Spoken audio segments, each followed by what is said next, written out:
Welcome to Insights in Sound, where we talk to the people behind the scenes, behind the technology, and behind the music. People you may not know, but you should. And please check out getitInWriting.net/shows for a full list of our podcast YouTube series.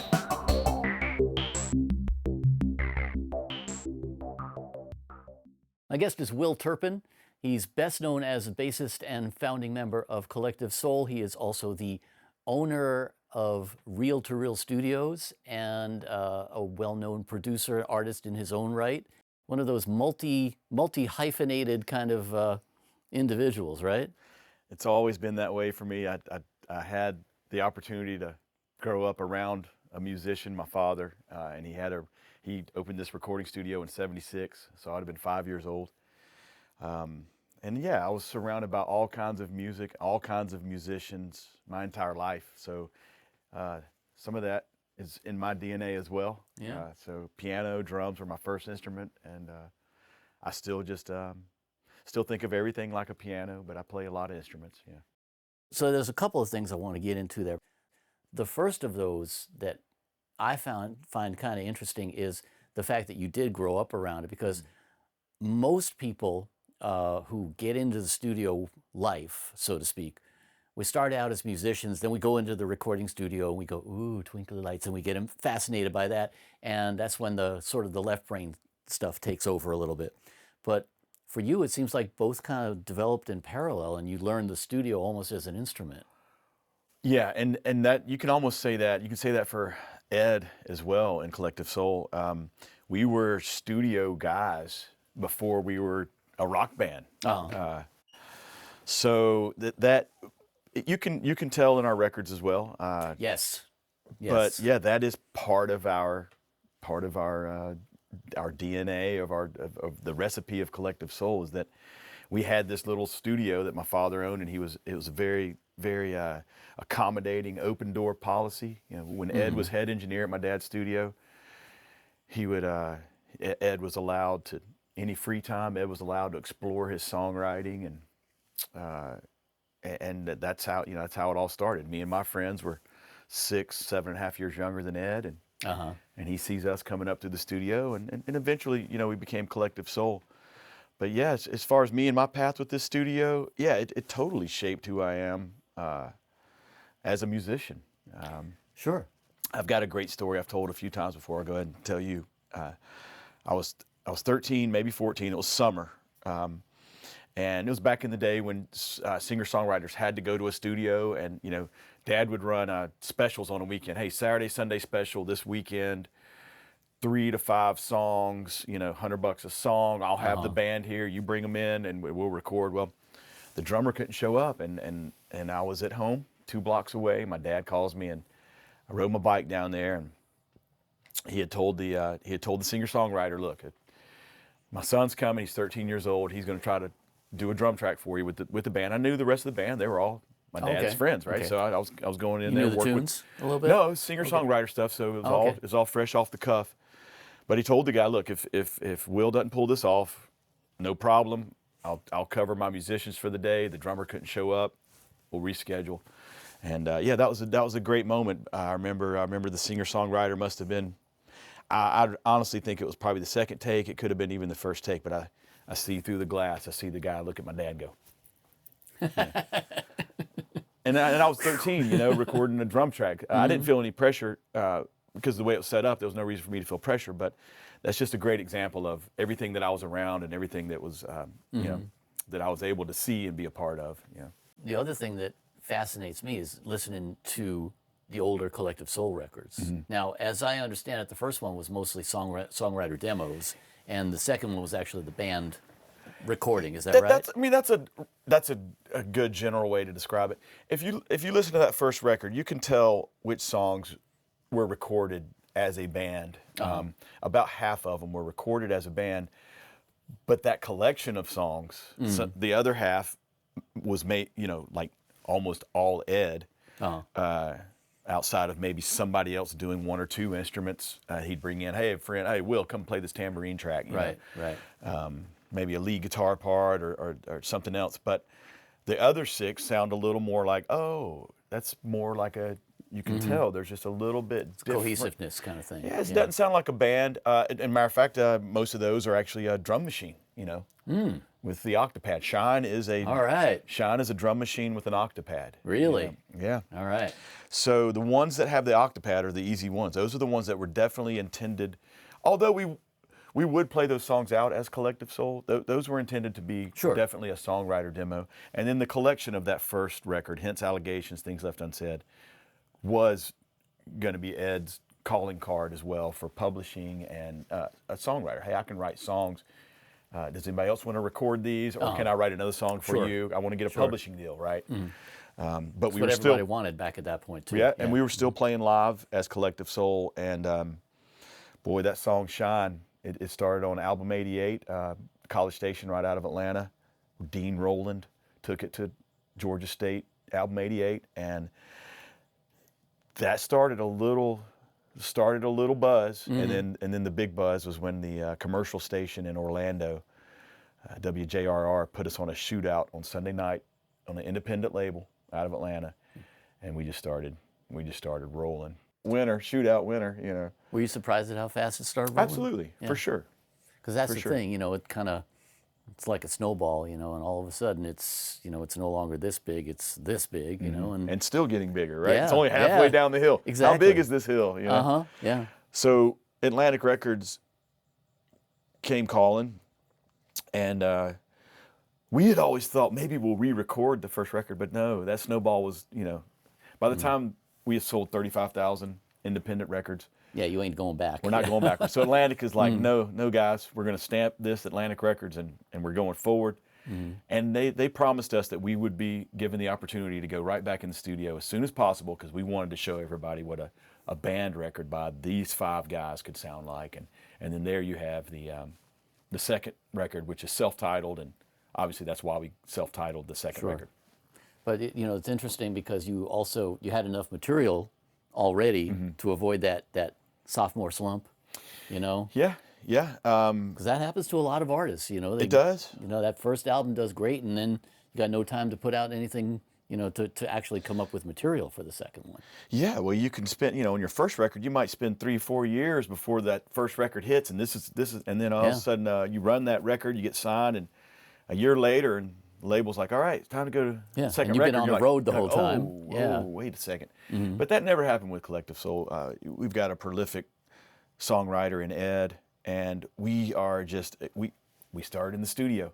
We like to get in the studio and create it from the very beginning. We always liked getting back in the studio, and still to this day, 30 years later, we just finished another record this January. Vibrating came out a year ago today, or a year ago, somewhere around this time.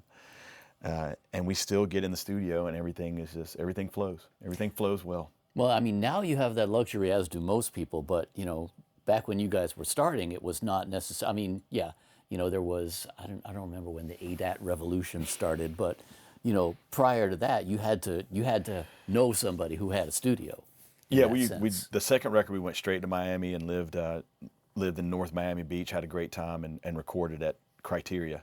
Now that's a great room. Yeah, which we revisited for the Dosage record because we loved it so much. The fourth record, we went back to Criteria to record there and live in North Miami Beach. That's not a bad deal either. Yeah, you could do worse. Yeah. So the studios and our desire to create is something that's a powerful force with Collective Soul. But one thing that really impresses me is the degree of production. Like, even from early on, you can tell this is, because, a lot of times what happens is you get a band who really understand each other musically, right? But they don't necessarily understand how to play this, to play the studio. And that's a whole other instrument. And when you had somebody coming up who had already been an engineer and who had already worked on a lot of other stuff, and then you coming up, learning, I assume, from your dad. Right. I was able to, I was never a real engineer, but I was able to turn things on and hit record. Well, and to a certain extent, not being a quote unquote real engineer has its advantages too, because I think if you're very deep into that whole minutia of, timing reverbs. It's hard and to stuff get like that. out of that and into see the the big picture. creative side and see the big picture. Yeah. Yeah, I think we all enjoyed, that's a good point. I think we all enjoyed what the studio is, and we enjoyed what that creation process is. Mm-hmm. And I understand how this EQ works. I understand how the bus compressor works. But none of us are straight techie engineers. We're way more on the creative side. It's all about a ways to the means on the creative side. It's that left brain, right brain balance thing. We're trying to. I guess we try to balance it, but we're all about creating. We're all about creating. Well, and that's it. I mean, all musicians have to have that balance anyway. I mean, Right. you don't learn an instrument without left right. brain. You got to have a little tech. You got to have a Yeah. little tech left, a little left, and a little right on the technical side too. 'Cause, But learning this, that's a different thing too, because that can influence how the tunes come out. And when you start thinking from that perspective, it does eventually influence, if not the songwriting, then at least the arrangement. Yeah, and the production. arrangement, the vibe, the overall presentation. That's what we aim for is the big picture, like you were saying. It's from the very beginning, even as young guys, because of that acumen, that studio acumen that my dad would hammer into us when we were young sometimes. And I think he rightfully felt the green light to do that because we were young and we wanted to learn. We wanted to know what that studio acumen was. How are you supposed to act in the studio? What are we about to do out there? And what is that going to do to this big picture, this end game? So my dad had us schooled on studio acumen and understanding that it's all about a song in the end. So at a very young age, I remember us saying at 23, Ed would have been 29. We want to service the song. It's all about the song. And it's not about us. It's not about how cool we are. It's about the song. And we were at a young age coming out of the box doing that. I don't think a lot of young rock bands think that way. Yeah. Not that that's good or bad. But No, but the other thing about it is that because you grew up in the studio, you also had these other influences. I mean, Collective Soul as a band. You can't pigeonhole Collective Yeah. Soul on a sound. Well, and that's funny because you can.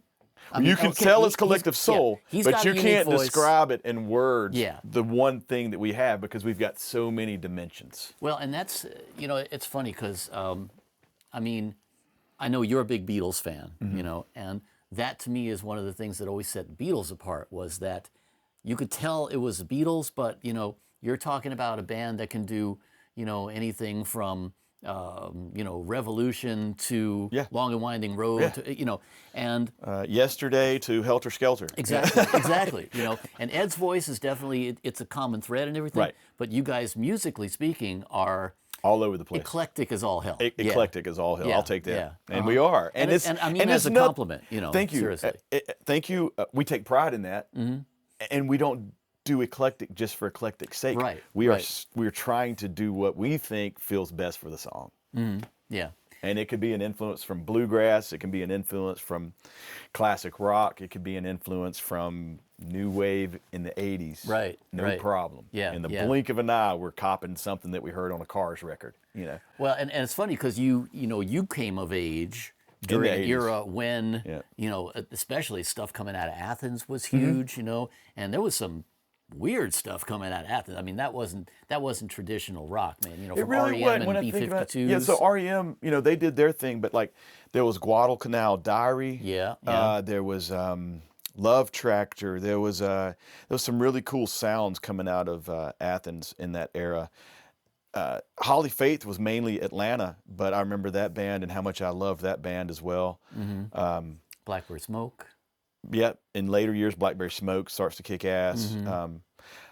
When I was young in the 80s, I loved David Ryan Harris and a band called Follow for Now. I've heard of them. Yeah, they signed to Sony, but David Ryan Harris is still out playing, and he's a legend in his own right. But it was a great era in the 80s around Atlanta. And again, like you said, the stuff out of Athens was like, how did that kind of... It's like another planet. How did that kind of come out of Georgia? Yeah. Okay, all right, we'll just have to accept it because it is what it is. Yeah. And I remember being super proud of like REM and stuff like, oh, that's a Georgia band that doesn't necessarily sound like quote unquote Southern rock.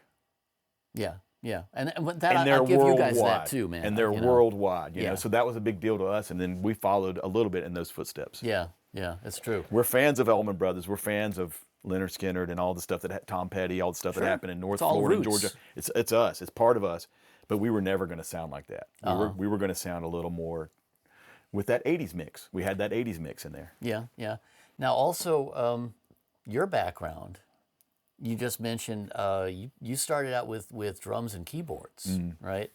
So first of all, well, there's two things I want to get into there. First of all, as one bass player to another, you come to it with a different perspective when you come to it with a perspective of playing keyboards and especially of playing drums, because bass is, let's face it, the bridge between the drums and the rest of the world. Yeah. Right? I always say I tie the room together. Yeah, yeah.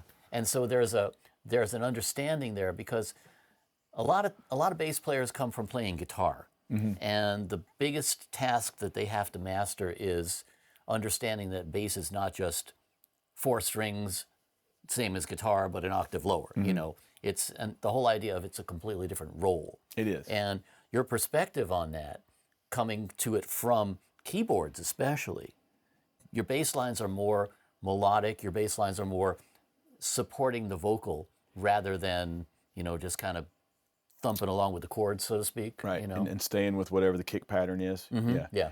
Yeah, I just, thank you. I just opened my ears, and I always tell people your most powerful weapon as a musician, it's not your hands, it's not what you can come up with in your brain, it's your ears, right? Yep. So I listen, and when things are right, I think I do come up with some decent stuff every now and then. But again, it's all about supporting the song, and let's look at my influences. If I had to point out who my favorite bassists are, these were guys that were my favorite artists before I picked up the bass.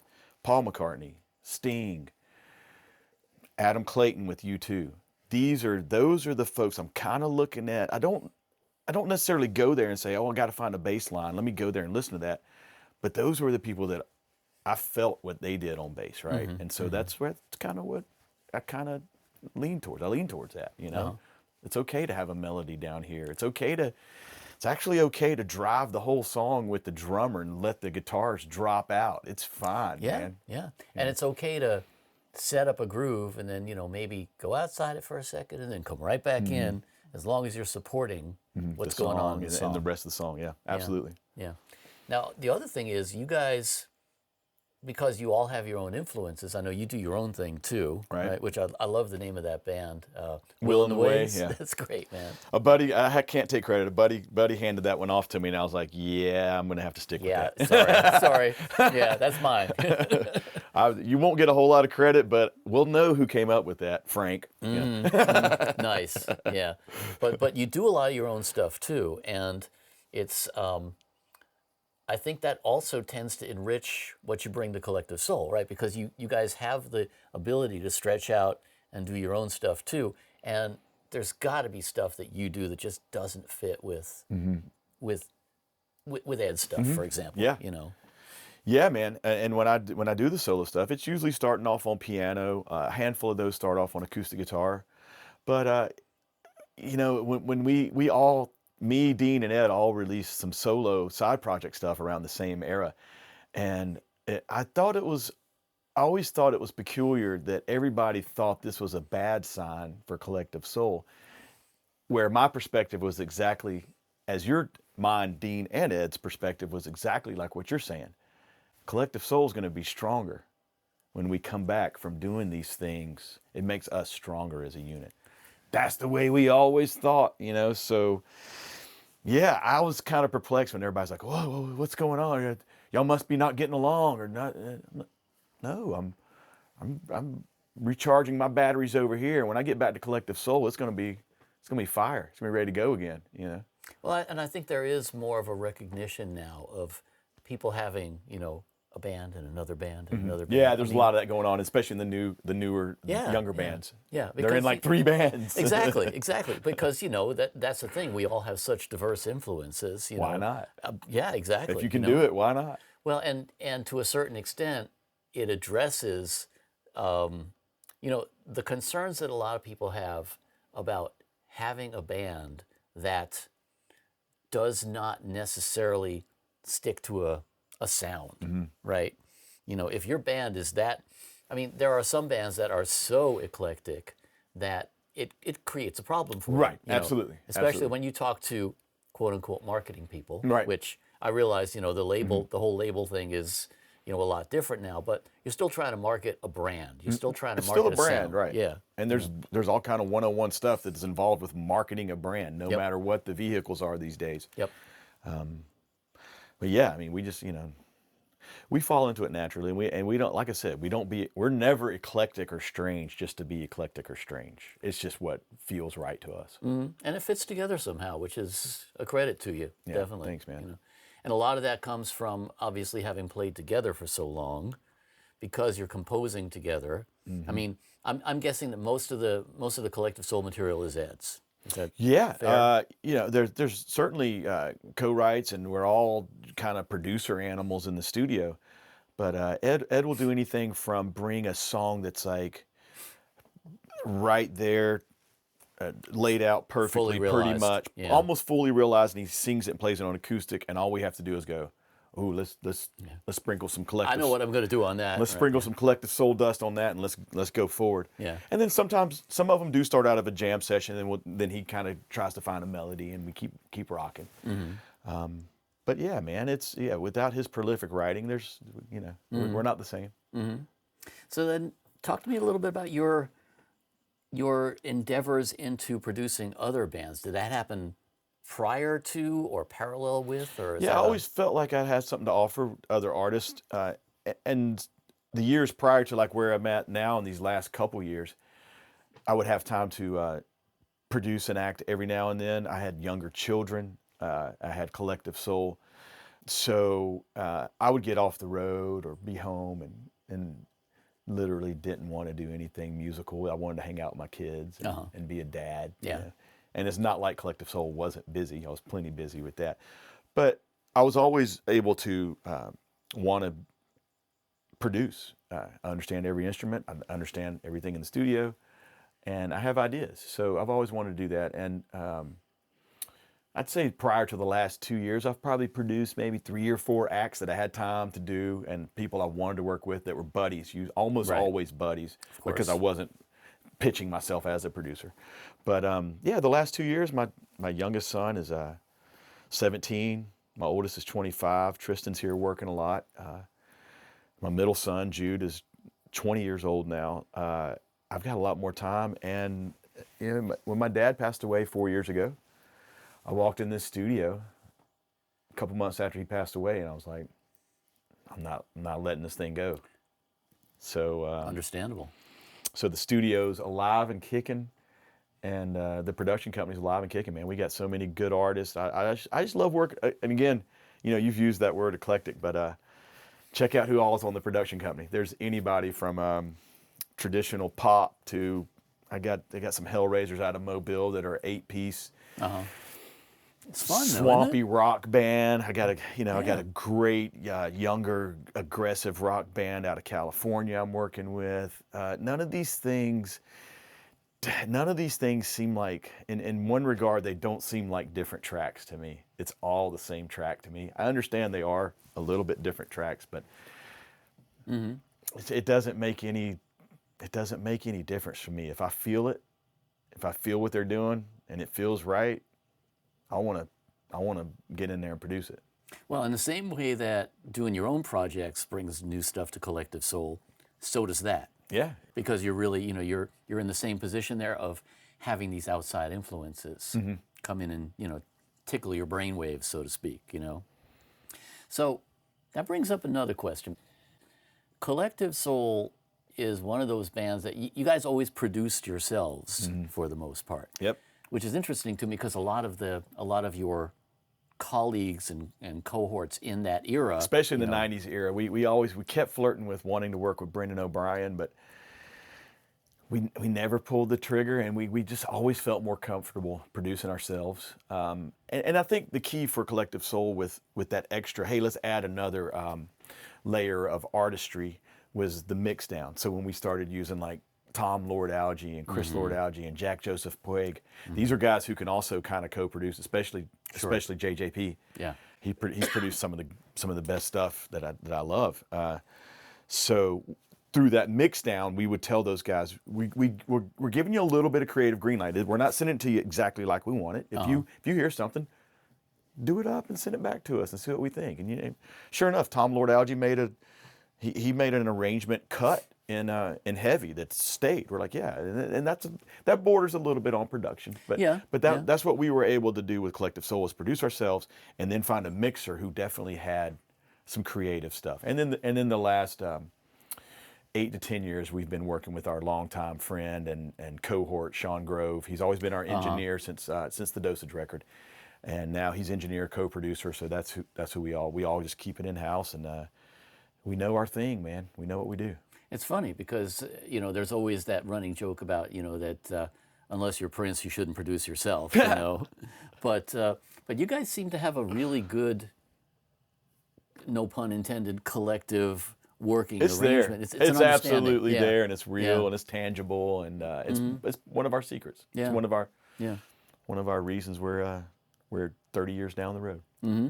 So talk to me about the studio a little bit. You've been, obviously, new console. We were just talking about that because you got rid of a Trident. You missed the Trident. I'm crushed, man. Yeah, I'm pouring all the energy in here. This place is a gem of a design. This would have been my dad's lifetime build when he was 52. This would have been 2001 when this place was complete. It needed updating.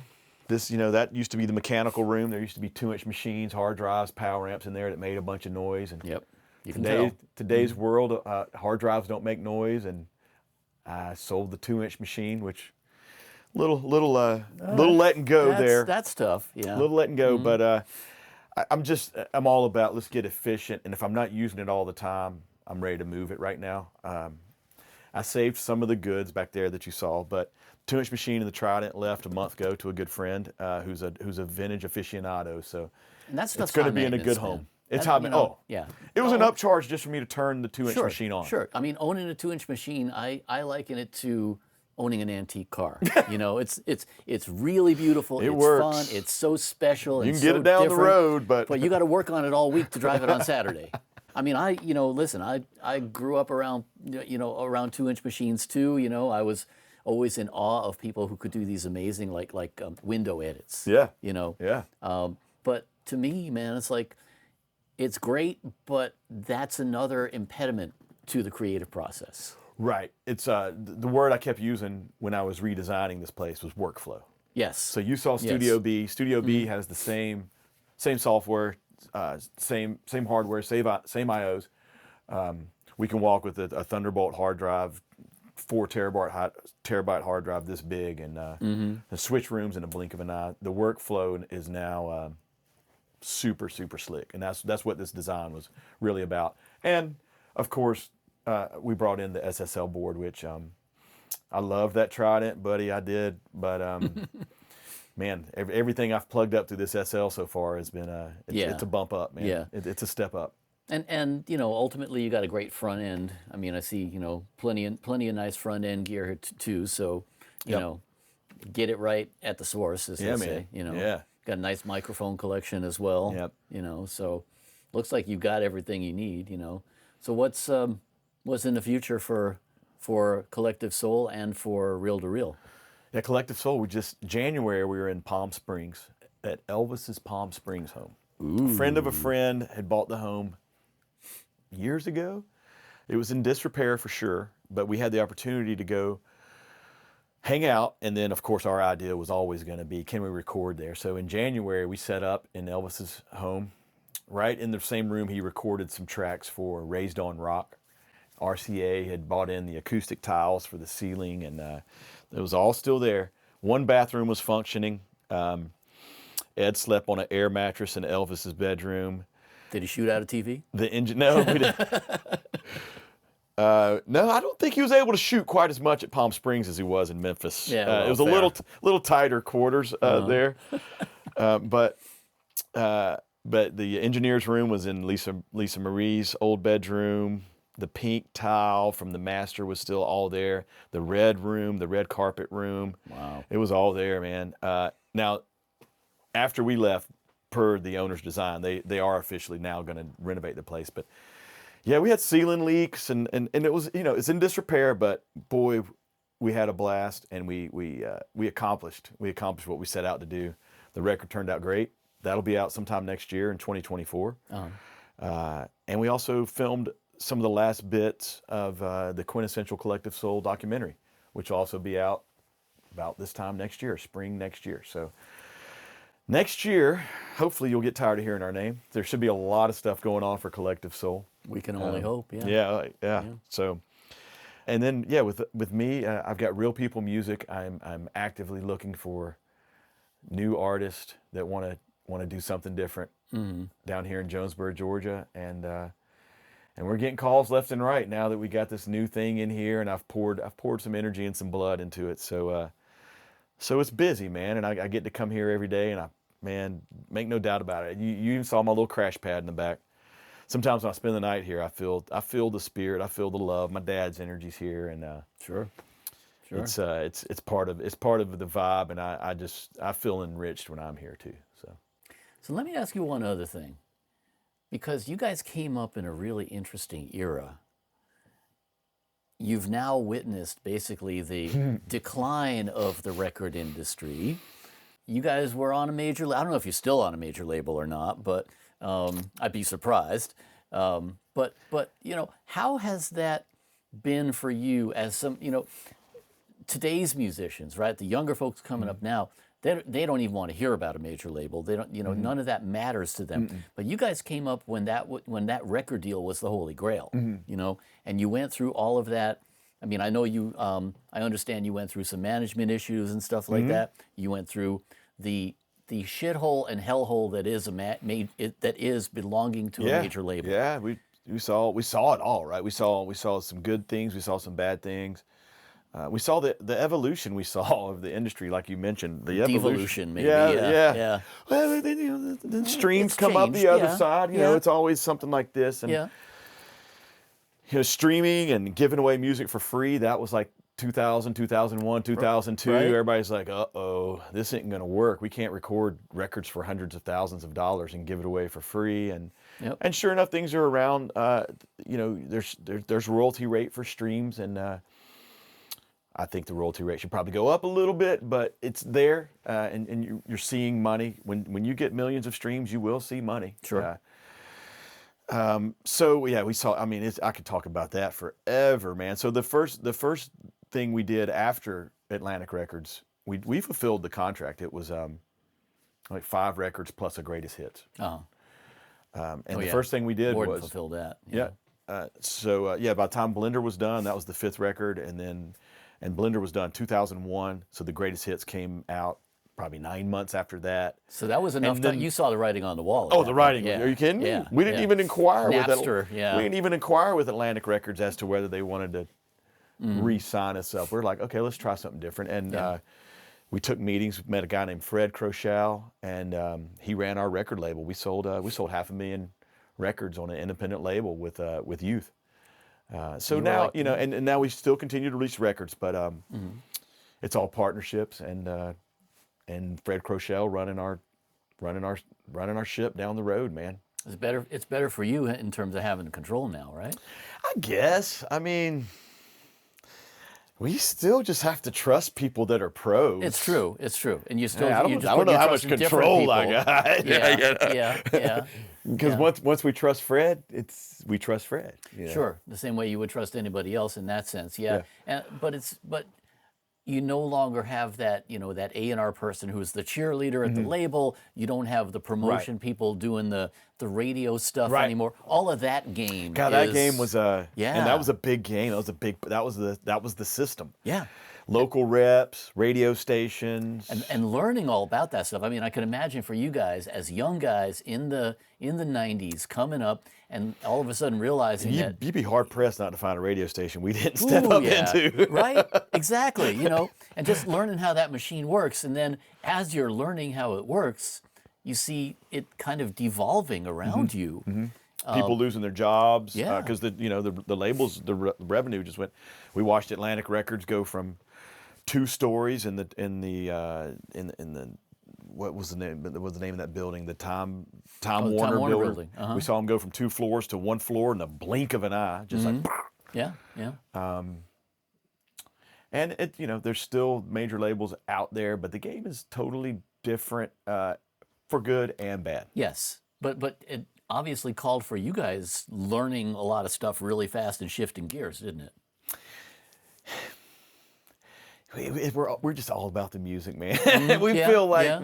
if we create good songs and we trust the right people, then those gears will get greased and we will continue on. Sure. When you talk about the band being a brand, right? And you talk about having to learn all that stuff, it's great for you that you were able to still be focused enough on the music to not have to think about that stuff. Yeah, and that's another good point. You can go back in the history of, like you were talking about A&R. We had some great relationships at Atlantic Records, and we still have some great friends.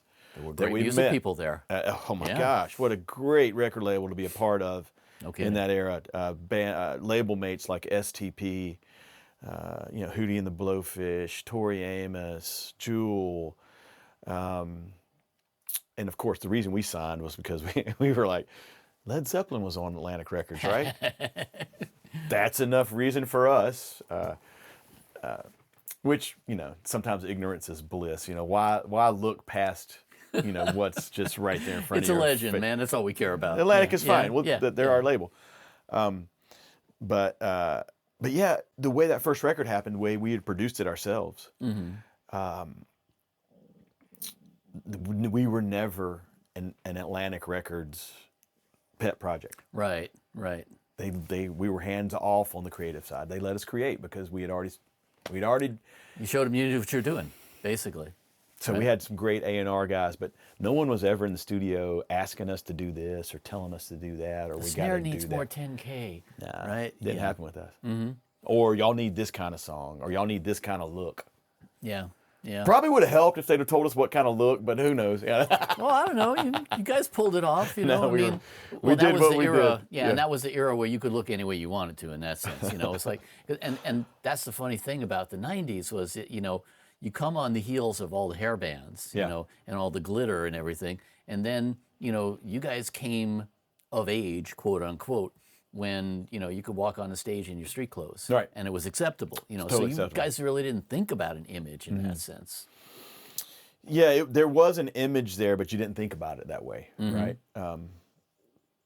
So yeah, man, that was it was like it's like the hair bands are automatically it was super quick with them. Oh, they're just night and gone, day, man. Yeah. and they're back, and they can sell amphitheaters now. But Well, now it's oldies though. yeah.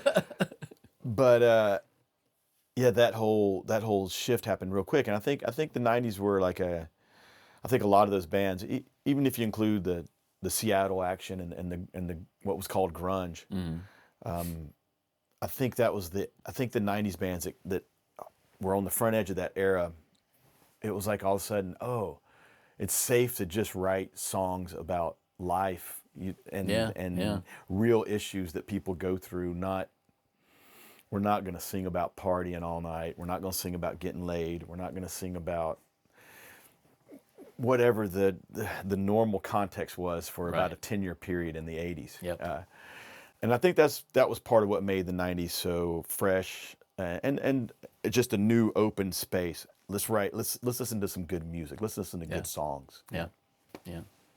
So, closing question, since you have kids of your own who came up in the studio, I don't know if you can have the same kind of perspective on this that someone else would have, but there's a new generation coming up now, and there's a lot of stuff that they don't learn, right? There's a lot. I mean, they're never going to know how to align a 2-inch machine unless they really, really want to learn it, But there's a lot of stuff, a lot of basic stuff about recording engineering that younger people don't necessarily learn unless they go to school, signal flow and stuff like that. But more importantly is the creative process stuff, the stuff you're talking about in the studio. I always used to, I taught recording for a while. I always used to tell my students, I can teach you how to run a compressor, but I can't teach you when to keep your mouth shut. What would be your advice for younger people coming up now who can't have the same opportunities that we had to be in the studio, to learn by watching, by being a fly on the wall, that kind of stuff. How do you get into it now? I mean, I think there's still, it's different, but the resources are abundant compared to when we were growing up. Sure. I mean, it's not the same watching a YouTube video as being in the studio, but there's a lot of resources out there. And then some of the younger people are already watching artists who are recording in a different zone. They're doing a lot of stuff at their home. So I would tell them, like, look, the means to get songs in a stereo field, it's right and left. It's a stereo field. Yeah. To get a stereo field that's just throwing frequencies out there into your ears, to get that, to make somebody feel a certain way, to move them emotionally, to make them happy, to make them remember something like it was yesterday, to remember a smell. Where is that? And that doesn't have anything necessarily, for me, to do with the difference in how we recorded 30 years ago to how we record now. You gotta figure out how to boil it down to, it boils down to emotion. And when you can do that, when you've got a good song and you can get the emotion in there, it doesn't really matter how you get there. And there's lots of different ways. But I would tell the young person, the one thing I would say is, and you kind of pointed on it, can't tell you when to keep your mouth shut. I would say you understand that your ears, like I said earlier, your ears are your most powerful weapon. As a musician and as a listener, your ears are the most powerful weapon. Do you find that the younger people that you meet now, I mean, one of the things that I was fascinated about when I started teaching recording was, I had a class of 10 people. I said, how many people in this room have ever been in a band? One person raised their hand. That understanding that you grew up with of ensemble playing, Right. that understanding of that energy between us as we play, especially as a bass player, energy with you and the drummer, energy with all of us together. Not growing up in that, growing up creating music in a little bit more of a siloed kind of a fashion. Yeah.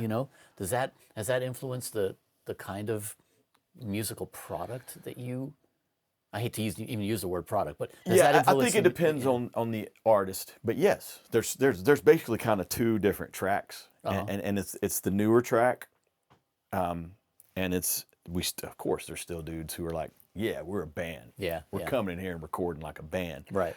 So it's basically kind of those.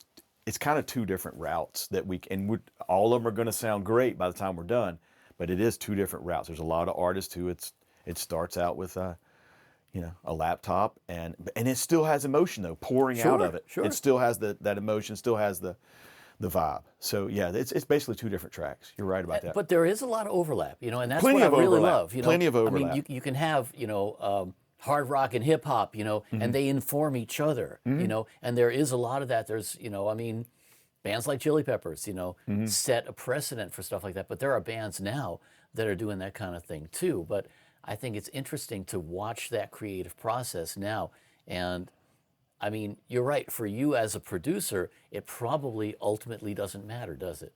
It really doesn't matter. It doesn't matter. They are slightly different tracks and things have changed, but no, it doesn't matter. We're still trying to boil it down to a stereo signal that evokes emotion to the listener. Nice. All right, let's give a shout out to the studio. Tell me where we are and how people can get in touch with you and stuff. Yeah, man. We're here in Jonesboro, Georgia, Reel to Reel Studios. Let's clarify that because that confused the hell out of me. Reel to reel. Right? Oh yeah. So, back in an era when we were talking about 2-inch machines, when you had a reel of tape. Right. Yeah, right. So, but REAL to REEL, right? Okay. So there's because I got that mixed up. Like it appealed to my inner dyslexic. I was like, which one's first? It's a cool name. My dad came up with it, and so many people in the years after him have tried to license that name, and it always pops up. It's like, nope, my dad found that name in '76. Trademarked it, man. Yeah, good for him. But yeah, man, we're 10 minutes below the airport. People come from all over to come work with us. It's obviously Atlanta, so there's options, and man, we're proud of the place. Come see us, man. You'll see us on Facebook and on the website as well. Excellent. Will Turpin, thank you for being my guest. Yeah, cheers, Daniel. Thanks, been a man. pleasure, What a great evening, man. Appreciate it. Thank you. Thank you. Hey, I'm Daniel Keller. Don't forget to hit the subscribe button and join us each week for Insights in Sound.